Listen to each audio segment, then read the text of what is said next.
નમસ્તે વિદ્યાર્થી મિત્રો, આજે આપણે અંડકોષ જનનની ચર્ચા કરશું માનવ પ્રજનન તંત્રમાં. હવે અંડકોષ જનનની પ્રક્રિયા, તો સૌથી પહેલા જોઈએ કે અંડકોષ જનનની પ્રક્રિયા એ અસતત પ્રક્રિયા છે, કન્ટિન્યુઅસ ક્રિયા નથી, ડિસકન્ટિન્યુઅસ પ્રોસેસ છે. અંડકોષ જનન એ અસતત ડિસકન્ટિન્યુઅસ પ્રોસેસ છે, કન્ટિન્યુઅસ પ્રક્રિયા નથી. કારણ તો કે શુક્રકોષ જનનની પ્રક્રિયા હતી, સતત થતી હતી.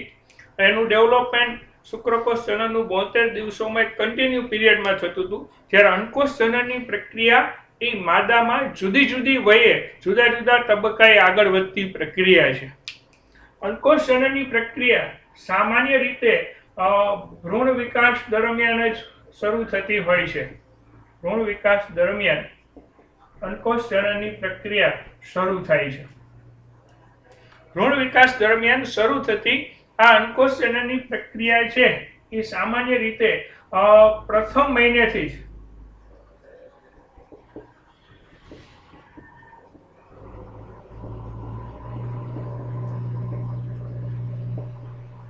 શરૂ થાય છે. હવે આનું ડેવલપમેન્ટ આપણે જોતા જઈએ. પ્રથમ મહિને જ ભ્રૂણ વિકાસમાં પહેલા મહિનાને અંતે પ્રથમ મહિનાને અંતે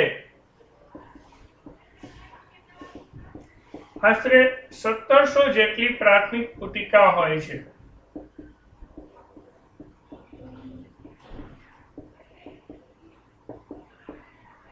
બને છે.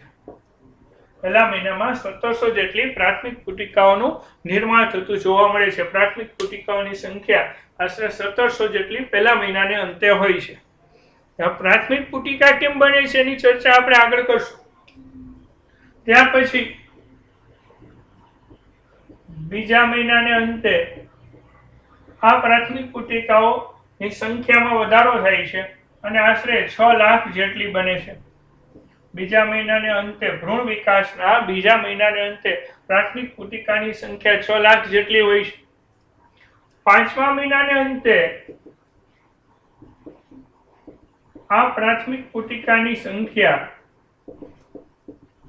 7 બિલિયન જેટલી થાય છે, 70 લાખ જેટલી. 7 બિલિયન જેટલી પાંચમા મહિનાને અંતે સંખ્યા થાય છે. ત્યાર પછી પ્રાથમિક પુટિકાની સંખ્યામાં ફરી પાછું એબ્રિવેશનની પ્રક્રિયા થાય છે, એટલે કે ઘટાડો આવતો.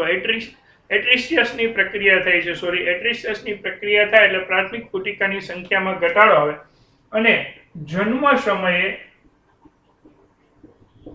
સમયે આશરે 2 બિલિયન જેટલી પ્રાથમિક પુટિકા હોય છે. સ્ત્રીમાં જન્મ સમયે 2 બિલિયન જેટલી પ્રાથમિક પુટિકાઓ છે જોવા મળે છે. અને તેમાંથી યૌવન અવસ્થાના પ્રારંભે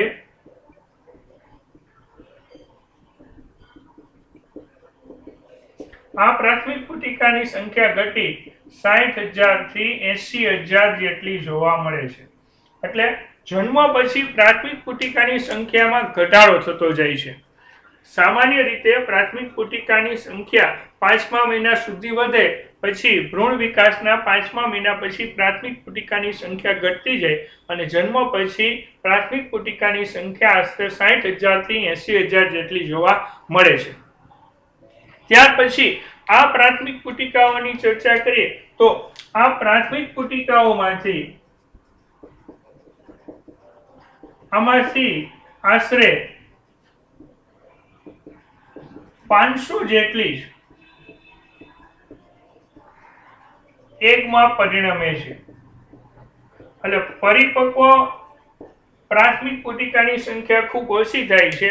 60,000 થી 80,000 જેટલી પ્રાથમિક પુટિકામાંથી માત્ર 500 જેટલી જ પ્રાથમિક પુટિકાઓ એકની અંદર પરિણમતી જોવા મળે છે. ઓનલી ફોર 500, આશરે 500 જેટલી, 500 થી પણ ઓછી એકની અંદર રૂપાંતરિત થતી પ્રાથમિક પુટિકાની સંખ્યા ઓછી છે. તો આ કઈ રીતના પ્રાથમિક પુટિકાઓની સંખ્યામાં ફેરફાર થતો જોવા મળે છે ભ્રૂણ નિર્માણના પ્રથમ મહિનાથી યુવા અવસ્થા અને અંતે પરિપક્વ થતી હોય તેમાં એની સંખ્યાકીય માહિતી હતી. આ બધી એપ્રોક્સિમેટલી આંકડાઓ હોય છે, જુદી જુદી રેફરન્સ બુક પ્રમાણે એમાં ફેરફાર રહેતા હોય છે. હવે આ પ્રાથમિક પુટિકાઓ જે બને છે એમાં જેમ આપણે શુક્રકોષ જનનની પ્રક્રિયા ભણી ગયા હતા કે શુક્રકોષ જનનની પ્રક્રિયા 3 તબક્કામાં થાય છે, એવી રીતના અંડકોષ જનનની પ્રક્રિયા પણ 3 તબક્કામાં થતી જોવા મળે છે. આ અંડકોષ જનનની પ્રક્રિયાની અંદર 3 તબક્કામાં સૌથી પહેલો તબક્કો ગુણનનો તબક્કો આવે, બીજો તબક્કો વૃદ્ધિનો તબક્કો આવે અને ત્રીજો તબક્કો પરિપક્વતાનો. જેમ શુક્રકોષ જનનમાં 3 તબક્કા હતા, ગુણન, વૃદ્ધિ અને પરિપક્વતા, એમ અંડકોષ જનનમાં પણ 3 તબક્કા આવશે, ગુણન, વૃદ્ધિ અને પરિપક્વતા. તો હવે આપણે અંડકોષ જનનના આ તબક્કાઓની ચર્ચા કરતા જઈએ. પછી આપણે અંડકોષ જનનના તબક્કાઓ શીખી ગયા પછી આપણે શીખશું કે પ્રાથમિક પુટિકા, દ્વિતીયક પુટિકા, તૃતીયક પુટિકા, ગ્રાફિયન પુટિકા કઈ રીતના ડેવલપમેન્ટ થતી જોવા મળે છે. અંડકોષ જનનના તબક્કાઓ જોઈએ તો અંડકોષ જનનના 3 તબક્કાઓ છે, ગુણન, વૃદ્ધિ અને પરિપક્વન તબક્કો. ગુણન ફેઝ મલ્ટીપ્લિકેશન ફેઝ, વૃદ્ધિ ગ્રોથ ફેઝ અને પરિપક્વન મેચ્યુરેશન ફેઝ. ગુણન તબક્કાની અંદર જોઈએ તો એની ચર્ચા આપણે ગુણન તબક્કાની છે એ કરતા જ સૌ પ્રથમ જનન અધિચ્છદના કોષ છે. આ જનન અધિચ્છદના કોષો. જનન અધિચ્છદના કોષો રંગસૂત્રની દ્રષ્ટિએ દ્વિકીય 2n હોય છે. જનન અધિચ્છદના કોષો રંગસૂત્રની દ્રષ્ટિએ દ્વિકીય 2n જોવા મળે છે. આ જનન અધિચ્છદના કોષો ગુણનની પ્રક્રિયામાંથી પસાર થાય. આ જનન અધિચ્છદના પ્રત્યેક કોષો ગુણનની પ્રક્રિયામાંથી પસાર થાય. ગુણનની પ્રક્રિયામાંથી જનન અધિચ્છદના કોષો પસાર થાય અને ખૂબ મોટી સંખ્યામાં જનન માતૃકોષ સર્જે. ખૂબ મોટી સંખ્યામાં જનન માતૃકોષ સર્જે. આ દરમિયાન જનન અધિચ્છદના કોષો સમવિભાજન પ્રકારે કોષ વિભાજન દર્શાવતા હોય છે. એટલે જનન માતૃકોષો પણ રંગસૂત્રની દ્રષ્ટિએ દ્વિકીય બને. ખૂબ મોટી સંખ્યામાં જનન માતૃકોષો સર્જાય. ખૂબ મોટી સંખ્યામાં જનન માતૃકોષો સર્જાય અને ખૂબ મોટી સંખ્યામાં સર્જાયેલા જનન માતૃકોષો છે એ પણ રંગસૂત્રની દ્રષ્ટિએ દ્વિકીય હોય છે, કારણ કે જનન અધિચ્છદના કોષોના સમવિભાજન દ્વારા ઉત્પન્ન થયેલા હોય છે. અને ઉગોનિયા અથવા તો આદિપૂર્વ અંડકોષ તરીકે પણ આપણે ઓળખી શકીએ છીએ.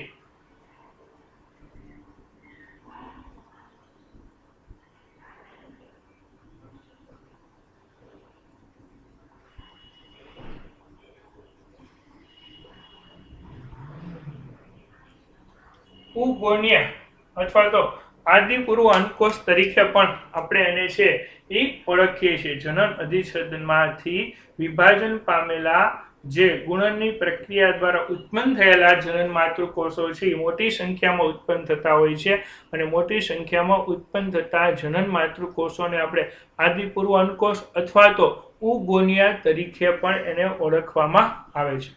હવે આદિપૂર્વ અંડકોષ વૃદ્ધિના તબક્કાની અંદર પ્રવેશે. આદિપૂર્વ અંડકોષમાંથી કેટલાક આદિપૂર્વ અંડકોષ વૃદ્ધિના તબક્કામાં પ્રવેશે. વૃદ્ધિના તબક્કામાં આદિપૂર્વ અંડકોષ પ્રવેશે. કોષ કદમાં મોટા બને, જીવરસથી ભરપૂર થાય. કોષ કદમાં મોટા બને અને જીવરસથી ભરપૂર થાય. આવા આદિપૂર્વ અંડકોષ, બરાબર છે, એને પ્રાઇમરી ઉસાઇટ અને પ્રાઇમરી ઉસાઇટ પ્રાથમિક પૂર્વ અંડકોષ તરીકે ઓળખાય. ને પ્રાથમિક પૂર્વ અંડકોષ તરીકે એને ઓળખવામાં આવે છે. પ્રાઇમરી ઉસાઇટ, પ્રાથમિક પૂર્વ અંડકોષ, બરાબર છે.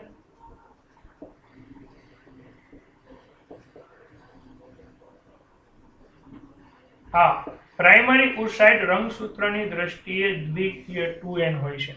પ્રાથમિક પૂર્વ અંડકોષ રંગસૂત્રની દ્રષ્ટિએ દ્વિકીય 2n છે જોવા મળે છે, જેને પ્રાઇમરી ઉસાઇટ તરીકે ઓળખાય છે.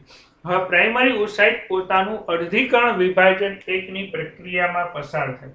પ્રાઇમરી ઉસાઇટ હવે અર્ધીકરણ એક પ્રકારે વિભાજન પામશે. અર્ધીકરણ એક પ્રકારે વિભાજન પામે એટલે એની પરિપક્વતા મેચ્યોરિટી ફેઝ શરૂ થઈ ગયો.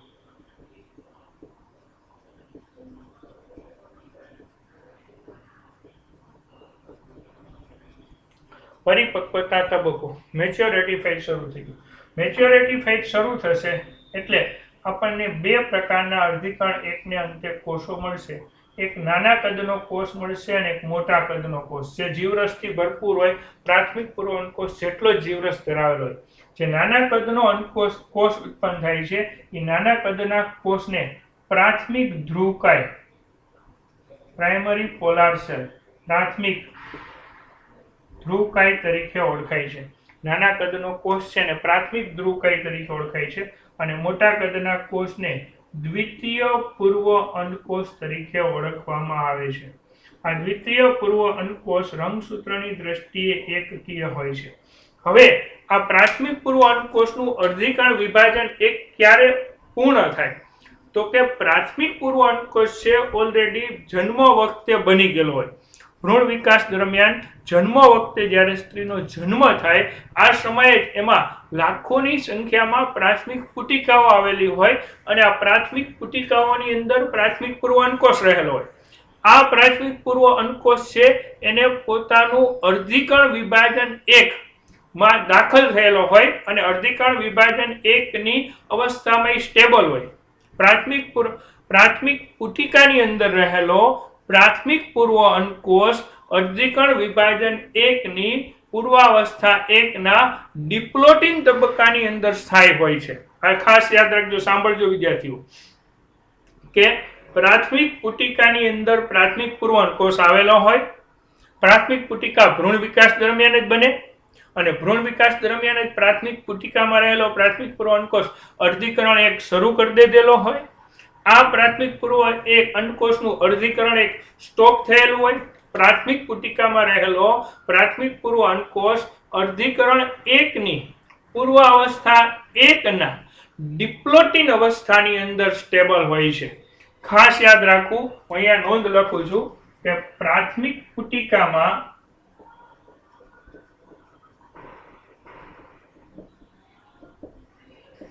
રહેલ પ્રાથમિક પૂર્વ અંડકોષ એ અર્ધીકરણ 1 ની પૂર્વાવસ્થા 1 ના ડિપ્લોટિંગ તબક્કામાં સ્થાયી હોય છે. ક્યારે? તો કે જ્યારે જન્મ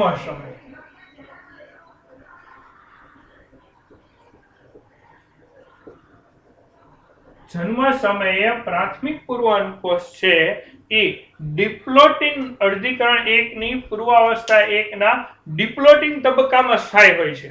વેન બોર્ન એટલે કે ઓલરેડી ભ્રૂણ વિકાસ દરમિયાન જ અર્ધીકરણ 1 ની પ્રક્રિયા શરૂ થઈ ગઈ હોય છે અને જન્મ વખતે આ પ્રાથમિક પૂર્વ અંડકોષ અર્ધીકરણ 1 માં સ્ટેબલ રહે.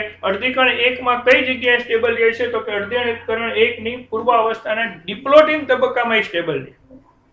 હવે જ્યારે સ્ત્રી યુવાન અવસ્થાની અંદર પ્રવેશે, યૌવન અવસ્થામાં પ્રવેશે, ત્યારે એનું અર્ધીકરણ વિભાજન 1 પૂર્ણ થાય અને યૌવન અવસ્થાને અંતે એનો પ્રાથમિક પૂર્વ અંડકોષનું અર્ધીકરણ વિભાજન 1 જે અટકેલું એ પૂર્ણ થાય અને યૌવન અવસ્થાને અંતે એમાંથી દ્વિતીય પૂર્વ અંડકોષ અને પ્રાથમિક ધ્રુવકાય બને. અને આ દ્વિતીય પૂર્વ અંડકોષ ધરાવતી જે અંડપુટિકા છે એને ગ્રાફિયન પુટિકા તરીકે ઓળખાય છે. કારણ કે પ્રાથમિક પુટિકા હોય એ પ્રાથમિક અંડપુટિકા વિકાસ પામીને દ્વિતીય પુટિકામાં ફેરવાય, દ્વિતીય પુટિકા વિકાસ પામીને તૃતીય પુટિકામાં ફેરવાય. તૃતીય પુટિકા દરમિયાન એન્ટ્રમ એક ગુહાનું સર્જન થતું જોવા મળે છે અને ત્યાર પછી તૃતીય પુટિકાની અંદર રહેલો અંડકોષ વિભાજન અર્ધીકરણ વિભાજન પૂર્ણ કરે અને એ દ્વિતીય પૂર્વ અંડકોષ અને પ્રાથમિક ધ્રુવકાય બનાવતી રચના સર્જે. એ દ્વિતીય પૂર્વ અંડકોષ અને પ્રાથમિક ધ્રુવકાય બનાવતી જે રચના છે એ પુટિકાને કહેવાય છે ગ્રાફિયન પુટિકા. એટલે એકચ્યુઅલી અર્ધીકરણ વિભાજન 1 શરૂ થયું હોય ભ્રૂણ વિકાસમાં, અર્ધીકરણ વિભાજન 1 પૂરું થાય યુવાન અવસ્થાના આરંભે ગ્રાફિયન પુટિકા બને ત્યારે, એટલે ડિસકન્ટિન્યુ પ્રોસેસ છે, વચ્ચે અટકી જાય. અર્ધીકરણ વિભાજન 1 ની શરૂઆત થઈ હોય ભ્રૂણ વિકાસ દરમિયાન, જ્યારે અર્ધીકરણ વિભાજન 1 છે એ પૂર્ણ થાય યુવાન અવસ્થાના આરંભે, જ્યારે ગ્રાફિયન પુટિકાનું ડેવલપમેન્ટ થાય ત્યારે દ્વિતીય પૂર્વ અંડકોષ બને. એટલે ડિસકન્ટિન્યુ પ્રોસેસ છે. હવે આપને ખબર છે હવે ગ્રાફિયન પુટિકા તૂટે, ગ્રાફિયન પુટિકા તૂટે એટલે અન્નપાતની ઘટના બનશે અને અન્નપાતની ઘટના બને ત્યાર પછી જો દ્વિતીય પૂર્વ અંડકોષમાં શુક્રકોષ દાખલ થાય તો જ દ્વિતીય પૂર્વ અંડકોષ પોતાનું અર્ધીકણ વિભાજન 2 પૂર્ણ કરે. ધ્યાનથી સાંભળજો કે જ્યારે ગ્રાફિયન પુટિકા તૂટે ત્યારે ગ્રાફિયન પુટિકામાંથી મુક્ત કોણ થશે? દ્વિતીય પૂર્વ અંડકોષ અને પ્રાથમિક ધ્રુવકાય. પ્રાથમિક ધ્રુવકાય તો છે ડેવલપમેન્ટ દરમિયાન આગળ જતા વિભાજન પામે અને વિઘટન પામે. એની બે કન્ડિશન આગળ જતા નક્કી ન હોય. કેટલીક વખત વિઘટન પામી જાય છે, કેટલીક વખત વિભાજન પામે. પણ દ્વિતીય પૂર્વ અંડકોષ જ્યારે ગ્રાફિયન પુટિકામાંથી અંડપાતની ક્રિયા થાય ત્યારે મુક્ત થાય. આ દ્વિતીય પૂર્વ અંડકોષ અર્ધીકણ 1 માં જ આવેલો હોય. હવે એને અર્ધીકણ વિભાજન 2 પૂર્ણ કરવું હશે તો શુક્રકોષનો પ્રવેશ આવશ્યક છે. એટલે ગ્રાફિયન પુટિકામાંથી મુક્ત થતો અંડકોષ કોણ હોય? તો કે ગ્રાફિયન પુટિકામાંથી મુક્ત થતો અંડકોષ દ્વિતીય પૂર્વ અંડકોષ હોય. હવે આ દ્વિતીય પૂર્વ અંડકોષ જો શુક્રકોષનો પ્રવેશ થાય તો પોતાનું અર્ધીકણ વિભાજન 2 પૂર્ણ કરશે. એટલે દ્વિતીય પૂર્વ અંડકોષ અર્ધીકણ વિભાજન 2 પૂર્ણ કરે. પણ ક્યારે કઈ કન્ડિશનમાં અર્ધીકણ વિભાજન 2 પૂર્ણ કરશે?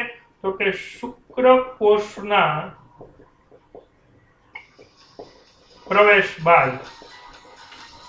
કઈ કન્ડિશનની અંદર દ્વિતીય પૂર્વ અંડકોષ ક્યારે પોતાનું અર્ધીકણ વિભાજન 2 પૂર્ણ કરે?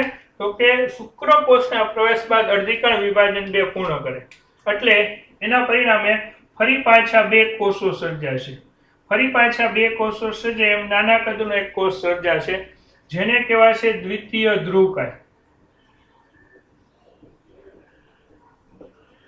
અને જે ઉત્પન્ન થાય એને એગ તરીકે ઓળખવામાં આવે છે. ઈંડુ, એને હ્યુમન એગ, માનવ ઈંડુ તરીકે ઓળખાય છે. હવે આ દ્વિતીય ધ્રુવકાય પણ આગળ ઉપર વિઘટન પામતું જોવા મળે છે અને કેટલીક વખત પ્રાથમિક ધ્રુવકાય જો વિભાજન પામે તો આપણને દ્વિતીય ધ્રુવકાયની સંખ્યા ટોટલ 3 મળે અને જો પ્રાથમિક ધ્રુવકાય નાશ પામે તો દ્વિતીય ધ્રુવકાયની સંખ્યા 1 મળે. દ્વિતીય ધ્રુવકાયની સંખ્યા કેટલી મળશે એ નક્કી હોતું નથી. પ્રાથમિક ધ્રુવકાયના વિભાજન ઉપર હોય છે. પ્રાથમિક ધ્રુવકાય જો નાશ પામશે તો દ્વિતીય ધ્રુવકાયની સંખ્યા 1 રહેશે અને પ્રાથમિક ધ્રુવકાય જો પોતે વિભાજન પામશે તો દ્વિતીય ધ્રુવકાયની સંખ્યા 3 થઈ જશે. હવે આપણને પ્રશ્ન એ થાય કે સાહેબ ધ્રુવકાયનું નિર્માણ શા માટે થવું જરૂરી છે? તો હવે તમે મને એમ કહો કે દ્વિતીય પૂર્વ અંડકોષ n હતો તો આપને જે હ્યુમન એગ મળ્યું ઈંડુ, એ હ્યુમન એગ પણ રંગસૂત્રની દ્રષ્ટિએ એકકીય હશે, n હશે. દ્વિતીય અને પ્રાથમિક ધ્રુવકાયનું મુખ્ય કાર્ય છે રંગસૂત્રની એકકીય સંખ્યા જાળવવા માટેનું.